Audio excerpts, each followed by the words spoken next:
Შეგმადლობთ. იურისტობიდან ხელისუფლებაში ირაკლი ოქრუაშვილის პოლიტიკური ამბიციები და მაღალი პოსტები, ვარდების რევოლუციიდან დაწყებული აღზევება და ქვეყნიდან სკანდალურად გადახვეწა. ირაკლი ოქრუაშვილის პოლიტიკურ ბიოგრაფიაზე ჩემი კოლეგა ივიკო სეხნიაშვილი საუბრებს.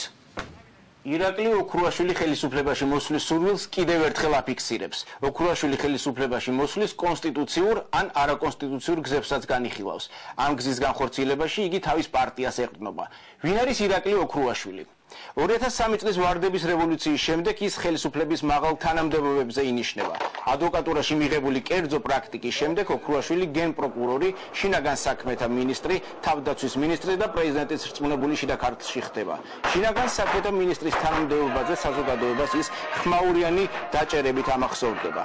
ოქრუაშვილის სახელს უკავშირდება ასევე რუსეთთან ემბარგოს დასაწყისში გაკეთებული სკანდალური განცხადება ფეკალურ მასებთან დაკავშირებით, რომელსაც რუსი პოლიტიკოსების მწვავე განცხადებები მოყვა. აზრთა სხვადასხვაობა მოყვა ოქრუაშვილის საროსკიპოების დახურვასთან დაკავშირებულ ხმაურიან ქმედებასაც.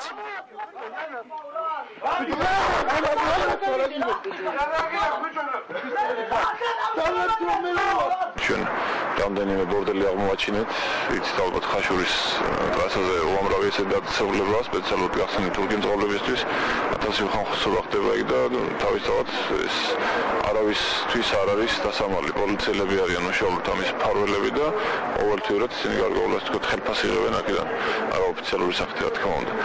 უნებრივია ის პოლიციელები რომლებიც გუშინ იქნენ დაკავებულები ნასო მდგომარეობაში თუ გარკვეული ნივთიერების დამოუკიდებლობის ქვეშ გადმოყვანილი იქნენ და დაიჯებიან კანონის შესაბამისად. მაშინდელ მთავრობაში ირაკლი ოქრუაშვილი ის ოდიოზური ფიგურა იყო, რომელსაც კოლეგა მინისტრებთან და ოპოზიციურ პარტიებთან დაპირისპირება ახასიათებდა. ოქრუაშვილისა და ხაინდრავას, მასსა და დავით გამყრელიძეს შორის დაპირისპირება. დავთქვა რომ ფიქრია ჩიხლაძე ყოველ საღამოს ადარებს ძირკთან.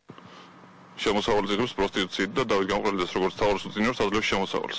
თქვენ ამას დაიჯერეთ? ამ განცხადებით კიდევ ერთხელ დადასტურდა, რომ არანაირი არგუმენტაცია მათ არ გააჩნიათ, არანაირი გასამართლებელი საბუთი მათ არ გააჩნიათ იმ გავრცელებული ინფორმაციაზე, რაც გუშინ ჩემს პრესკონფერენციაზე ითქვა და სამწუხაროდ ამასთან ერთად დადასტურდა ჩემთვისაც და მთელი საზოგადოებისთვისაც ის, რომ დღეს თავდაცვის სფეროს ხელმძღვანელობს ქართული ჯარის აღმშენებლობას ხელმძღვანელობს ადამიანი, რომელიც მოკლებულია აბსოლუტურად ელემენტარულ კაცურ ღირსებას და უზნეობის მაგალითს წარმოადგენს.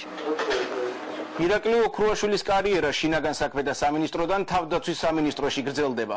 ამის შემდეგ მას ეკონომიკის მინისტრის პორტფელი ჩააბარეს, თუმცა ამ პოსტზე მისი კარიერა ხანმოკლე აღმოჩნდა. სწორედ აქედან იწყება ოქრუაშვილის გადასვლა ოპოზიციაში და დაპირისპირება ხელისუფლებასთან. იგი თავდაპირველად ქმნის მოძრაობას ეკა ბესელიასთან ერთად, თუმცა ამ მიმართულებით მისი პარტიული კარიერა ნაკლებად წარმატებული აღმოჩნდა. ერთწლიანი ფუნქციონირების შემდეგ მისი პარტიის ლიკვიდაცია მოხდა. ბესელია მის მიატოვა. ოქრუაშვილის დაკავება სამართალდამცველებმა 2007 წლის 28 სექტემბერს განახორციელეს. იგი ეჭვმიტანილი იყო გამოძალვაში, ჯეოსელის წილის გამოძალვა, ფულის გათეთრებაში, სამსახურებრივი უფლებამოსილების ბოროტად გამოყენებასა და სამსახურებრივ გულგრილობაში. კონკრეტულად ოქრუაშვილმა დიმიტრი ქიტოშვილთან ერთად ნაციონალური მოძრაობის სახელით ჯეოსელის სამეწარმეო წილი გამოძალვა მეპატრონეს. ოქრუაშვილმა თავისი ოფისი უფრო მეტ თანხად შეისყიდა და ნაკლებად გააფორმა. ამით მან თავისი უკანონო შემოსავლები დამალა. სამართალდამცველთა ინფორმაციით, თავდაცვის მინისტრობის დროს ოქრუაშვილმა თავისი მეგობრის ქიბარ ხალვაშისათვის კანონდარღვევით მილიონიანი კონტრაქტი გააფორმა. საბოლოოდ მას 25 წლიანი პატიმრობა მიესაჯა. ამის შემდეგ ვრცელდება მისი აღიარებითი ჩვენება. ოქრუაშვილს პოლიტიკური თავშესაფარი საფრანგეთში მისცეს და უკვე იქიდან განაგრძობს იგი დირექტივების მიცემას და კოლეგა ოპოზიციონერთა მისამართით ტერმინების ცულისა და ნავტალინ დაყრილის გამოყენებას. აქ იგულისხმებოდა ირაკლი ალასანია და ნინო ბურჯანაძე. ოქრუაშვილი აცხადებს, რომ ხელისუფლებაში მოსვლისათვის ყველა მექანიზმს გამოიყენებს. დიდი მადლობა, ეს იყო ივიკო სეხნიაშვილი.